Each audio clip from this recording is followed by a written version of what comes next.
오늘 말씀의 제목은 허세가 크면 진다 라고 그렇게 제목을 잡았습니다. 먼저 이 아하수에로 왕, 그동안 우리가 느헤미야, 에스라를 강의하면서 제가 자주 언급했던 왕입니다.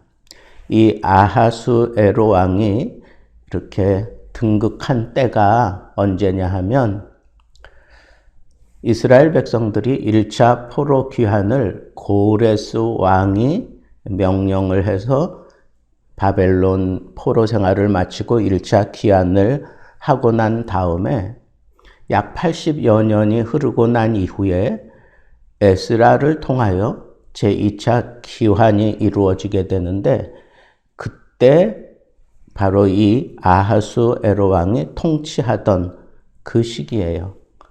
그리고 우리가 잘 아는 대로 에스라에게 상당히 든든한 그런 배경이 되었던 왕이었음을 우리가 잘 알고, 또 이스라엘 성전을 짓는 일이며, 그리고 이스라엘 백성들이 대대적으로 2차 귀환할 수 있도록 그렇게 도와주었던 왕이 바로 이 아하수에로 왕입니다. 그런데 유대 민족들의 귀환을 위해서 생각하면 정말 한없이 좋은, 정말 구세주와 같은 그런 생각이 드는 좋은 왕이라고 하는 생각을 우리가 할 수 있는데, 이 아하수에로 왕은 어쩌면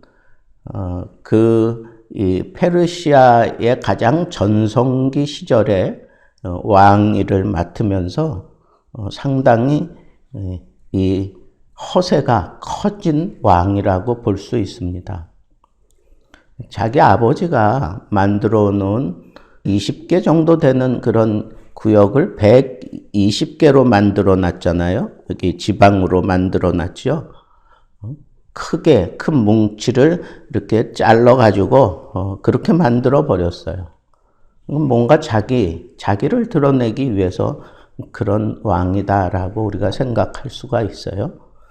그런데 그 당시 이 페르시아가 다스리던 지역에 대해서 인도로부터 구스까지 그렇게 얘기를 했는데, 인도 전체가 아니라 인도 북쪽에 있는 이 파키스탄을 이렇게 자기 아버지가 점령을 했어요. 그래서 거기서부터, 파키스탄에서부터 구스라고 그렇게 표현되어 있는, 여기는 오늘날로 표현하면 아프리카의 이디오피아를 지명하는 곳이니까 이게 얼마나 광활한 땅인지 알 수가 없습니다.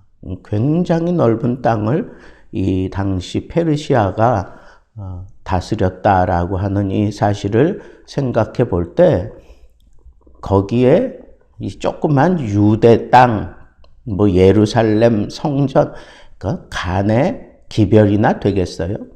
그럼 말도 안 되는데 어떻게 이렇게 에스라를 통하여 아하수에로가 적극적으로 그렇게 지원을 해줄까 하는 그런 생각을 해보면 참 신비롭고 놀랍다 하는 그런 생각을 하게 되고, 왜 아하수에로 왕 때 이렇게 하나님께서 에스라를 통하여 제2차 귀환을 하게 하셨을까 곰곰이 생각해 보면, 바로 이 왕이 이 허세를 좋아하고, 그리고 사람들에게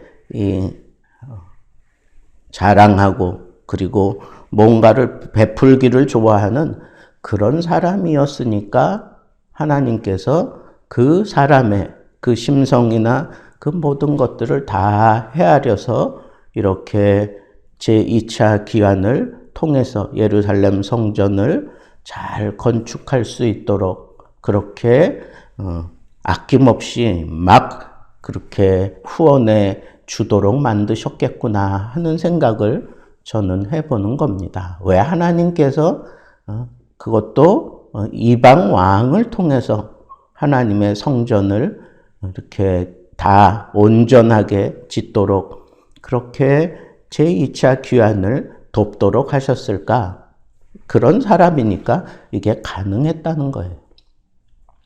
오늘 말씀의 주된 내용은 잔치를 아주 크게 벌였다는 거예요. 잔치를 베푸다라고 하는 것은 어떤 목적을 가지고 그 잔치를 베풀었다라고 하는 그런 표현이에요. 어떤 목적이었느냐 하면 이 잔치를 베풀기는 했는데 이게 사실은 그냥 잔치가 아니에요. 180일 동안 여기 보면 잔치를 베풀었다 그렇게 얘기했는데 180일이면 3, 6, 18 그러니까 6개월 동안 잔치를 벌인 거예요. 근데 이 잔치의 목적이 뭐냐? 그거는 그 당시 그리스 연합군, 그리스와 함께하는 그 연합군이 점점 자기 세력을 불려가고 있는 것을 견제하고 아예 그 그리스 연합군을 완전히 정복해야 되겠다라고 그렇게 생각을 하고 그렇게 선언을 해놓고 이 잔치를 6개월 동안 벌인 거예요. 그러면 출정하는 군대를 위해서 벌였구나라고 생각할 수 있고 그 군대를 보내기 앞서서 그 사람들에게 어떤 길을 마음껏 그렇게 심어주기 위해서 이 잔치를 아주 크게 베풀었던 거죠. 그래서 그 잔치에 참여하는 사람들, 그러나 그 실상은 그 전쟁에 나가는 그 장수들을 비롯해서 그 모든 백성들이 먼저 잔치를 즐기는 것은 잘못됐다는 거죠. 싸워보지도 않고 이미 다 점령한 것처럼 그렇게 잔치를 벌이는 거 아니라면 이렇게 잔치 벌일 필요도 없는 거고, 그리고 무슨 6개월 동안이나 잔치를 벌여서 군대의 길을 세워주려고 하겠어요. 그만큼 이 아하수에로 왕은 허세가 컸던 거예요.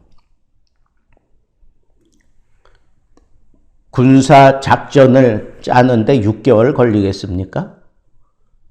근데 6개월 잔치를 그렇게 펼치면서 그 군대가 나아가서 그냥 너희들이 나가기만 하면 무조건 승리하게 돼 있다라고 하는 것을 마치 자랑이라도 하듯이 그 페르시아 전역에 있는 그 사람들에게 이 소식이 다 들려지도록, 나아가서는 그리스 연합군에게 우리가 이제 대대적으로 너희들을 점령하러 간다라고 하는 것을 은근히 전달하기 위해서 이렇게 큰 잔치를 벌였던 겁니다.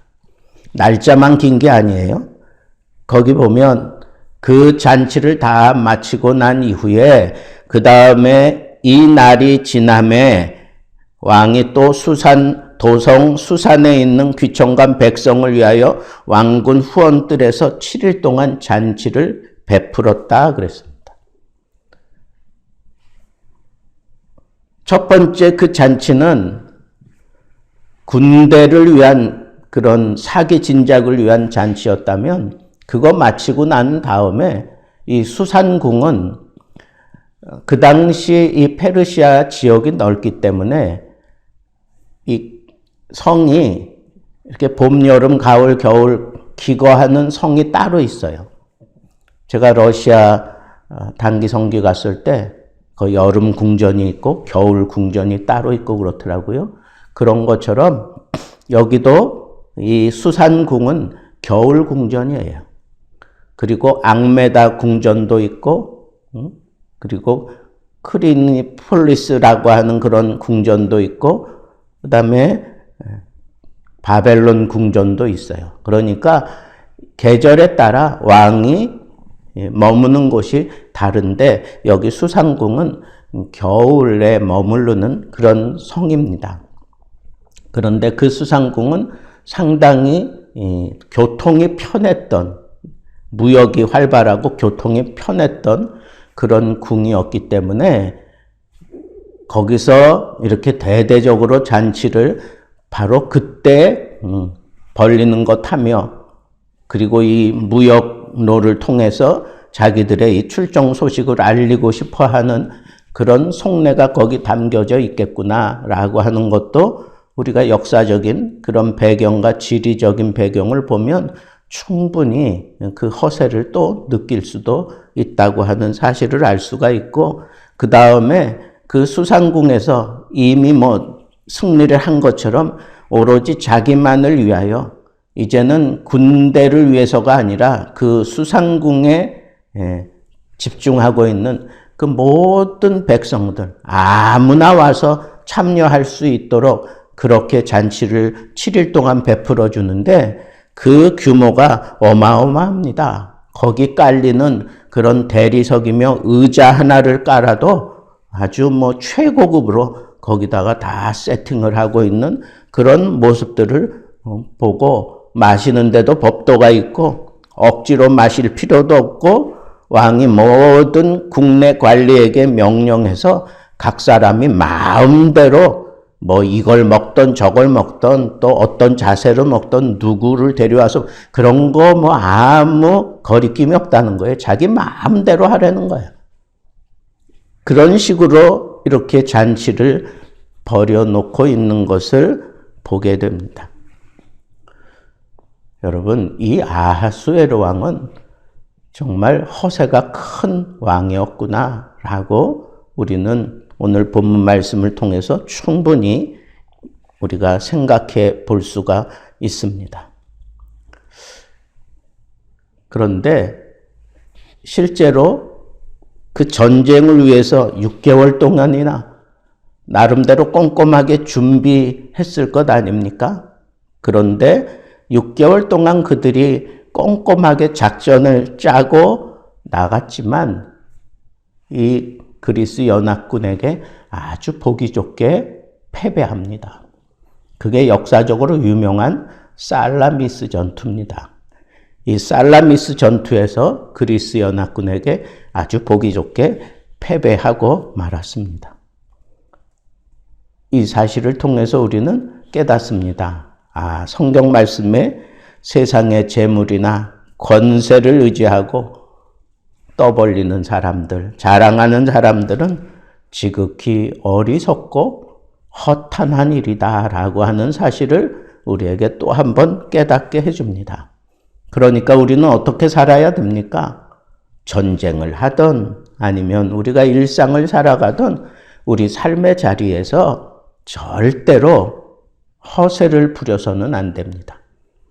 그걸 작전이라고 짜는 그런 어리석은 모습으로 그렇게 살아서는 안 됩니다.